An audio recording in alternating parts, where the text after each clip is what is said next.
Hi, everyone. I'm going to talk to you tonight about my paper.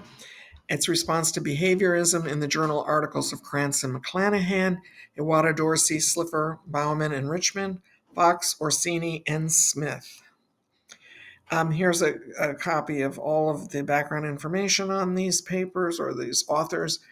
I'm referring back to week 3 on behaviorism. I put an asterisk next to the Krantz McClanahan article because that is the one that we shared in class. So these other articles will be shown against that one. So I will discuss it also very briefly. A little bit of background that ASD is a neurodevelopmental condition. It affects communication, social interaction, and behavior. Applied behavioral analysis, ABA, which is a behaviorist strategy, is one treatment approach. We're reading these papers in 2023. The papers are from 1994, 98, and 2008. Treatments and other things, of course, keep evolving. But the one thing that we, put out there is what is the ethical question about this treatment? And is it the only treatment approach that really works? The CDC states that there are other combined approaches that could include developmental, educational, social relational, pharmacological, psychological, complementary, and alternative approaches. Again, these papers are 1994, 98, and 2008. I'll go over them specifically. But the final paper we'll look at is by Orsini and Smith from 2010. And that one is really looking at the social movements that impact our knowledge and policies about ASD and recommendations based on that. So the first article that we did review, Krantz and McClanahan's, just very briefly, social interaction skills for children with autism, a script fading procedure for beginner readers, investigates the effectiveness of social skills intervention for children with autism. Stating that social skills are a hallmark of autism, these deficits can have a significant impact on a child's quality of life. The purpose of the study was to evaluate the effectiveness of social skills intervention program and improving social interaction skills for these children. The study did involve 6 children with autism between ages 4 and 8. They received social skills intervention over a 12-week period. The intervention was based on behavioral approach. They were learning things such as turn taking, initiating interactions, using prompting, reinforcement, and feedback. They used also the providing a script, which little by little they pulled back on the information and the direct instruction that they're giving. In this way, the children become more independent and they can observe how they then master these skills. The research questions, we really already went over that. It's really looking at how to improve social interaction for children. And in their findings, in addition, the skills learned through the script dating procedure were shown to be generalized to new social situations, so they did carry over. And the authors who are proponents of the use of ABA therapy also suggest that the procedure may be a useful tool for parents and professionals seeking to teach social skills to children, but they do recommend that further research is necessary in this area. The paper for Iwata, Dorsey, Slipher, Bauman, and Richmond's 1982 toward a functional analysis of self-injury studies at identifying the environmental determinants that maintain self-injurious behavior in individuals with disabilities. As you know, self-injury is a serious and challenging behavior. In fact, it was difficult at times to read this paper because they are talking about, children that are doing head banging, self-hitting, self-biting, and they were, of course, the participants. Also in this paper, the authors refer to the participants as subjects. That was a little difficult at times to think about.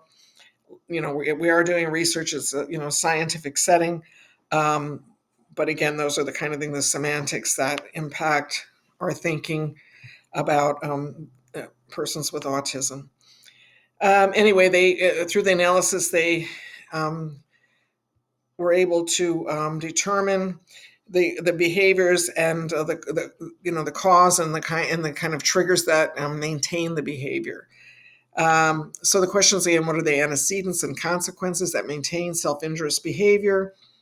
Can a functional analysis be used to identify the environmental determinants of self-injury? In the end, the analysis allowed the researchers to identify the consequences, antecedents, triggers that were associated with the behavior, which was particular for each participant. It also highlighted the importance of conducting a thorough assessment of self-injury to inform any kind of treatment. And again, it's recommended that further research needs to be done.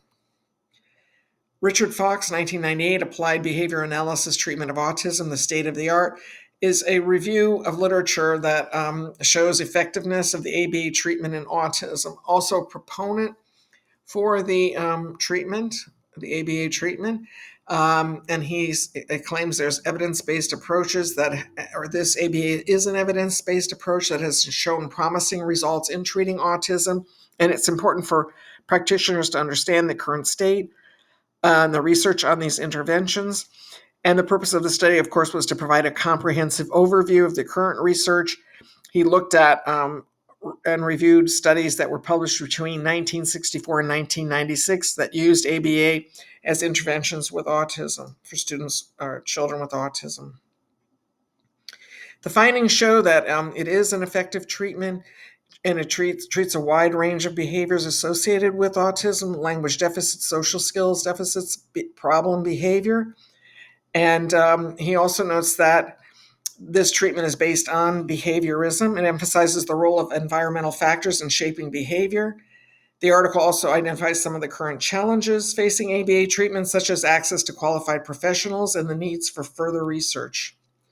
Orsini and Smith, 2010, Social Movements, Knowledge, and Public Policy, the Case of Autism Activism in Canada and the US. This is a comparative study of autism activism. And in this, we're looking at both, the authors were looking both at Canada and the US.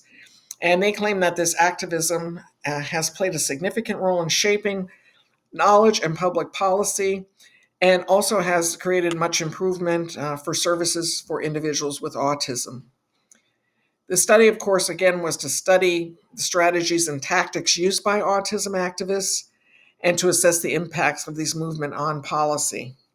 This comparative analysis of the history and activities of autism advocacy has had the authors looking and reviewing a range of sources, including policy documents, media reports, and interviews with activists and policymakers. There was also analysis of websites of major autism advocacy groups. The questions again being how has autism advocacy movements influenced public policy? How has this challenged the dominant models of disability and influenced a broader understanding of autism? The findings, of course, are that these organizations have really bound together. They're involved in public policy, including lobbying, media campaigns, and public demonstrations. Their successful endeavors include the development of a strong and cohesive advocacy network, using scientific research to support their efforts, and of course, the mobilization of individuals with autism and their families. In conclusion, the continuing debate over the use of ABA in treating individuals with ASD highlights the importance of listening to and prioritizing the voices of actual individuals with ASD in shaping policies and guidelines. While ABA has been shown to be effective in teaching social skills, there are other interventions that address and are necessary to look at on the underlying psychological issues that may provide a more holistic support. The involvement of the individuals with ASD in the development and evolution of our ideas about it can inform more effective and ethical approaches to treatment and advocacy. Ultimately, the goal should be to provide the best possible support and care for individuals that is based on scientific research, ethical principles, and a comprehensive understanding of their unique needs and experiences. Thank you. See you on Tuesday.